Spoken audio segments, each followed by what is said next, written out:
Good afternoon. It's 1 o'clock. I'm Josh Berry with your lunchtime Solent Sports News Bulletin. Despite new owners arriving at the club this month, Southampton have failed to make any new additions during the January transfer window. Saints had been linked with Fulham's Fabio Carvalho and now Huddersfield loanee Tino Anjorin, but talks with both broke down. Fans have said they are not bothered by the lack of signings, with one Twitter user saying, "We don't need to sign anyone this window, we just need to focus on Boya and a goalie in the summer." Arsenal's Pierre-Emerick Aubameyang is one step closer to his move to Barcelona on a free transfer. This move comes after the relationship between the Gabon striker and Spanish manager Mikel Arteta collapsed due to ill discipline.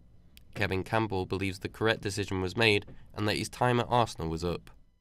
I really think it was needed. Obviously, there was some issues inside the club where Pierre-Emerick Aubameyang was the captain, and there was an issue. He got stripped to the captaincy, and we hadn't seen him anywhere near the Arsenal first team since then. Brentford's new Danish signing has been praised by former Tottenham and England goalkeeper Paul Robinson. Robinson has claimed that the former Danish Player of the Year, Christian Eriksen, could be the secret to taking Brentford to the next level. Eriksen has yet to play since his cardiac arrest against Finland in Euro 2020. We know that they've dropped down the table a little bit, but having a player of his quality, not just on the pitch, but around the dressing room, to players to learn off him, his habits daily at the training ground, Brentford stay in the Premier League and keep him next year, all of a sudden, Brentford's quite an attractive proposition for some players. Former Everton captain Phil Jagielka has called the club's managerial issues frustrating. The Toffees recently fired Rafa Benitez after a 7-month stint with the club. They have since replaced the Spaniard with Chelsea legend Frank Lampard. Jagielka hopes the ex-midfielder can offer a long-term solution. The frustrating aspect at the moment is obviously the chopping and changing. It's not because, the owners want to do it. It's just because, something hasn't really worked out over the course of the last few years. Portsmouth are now 5 games without a league win, as they lost 2-1 at home to Charlton Athletic.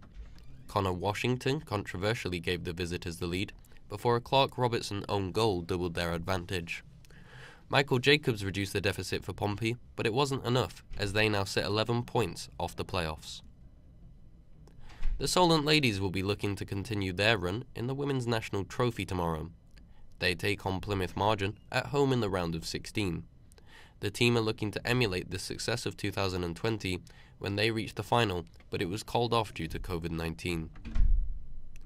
Formula One will make it mandatory for all racing personnel to be vaccinated against COVID-19 this year.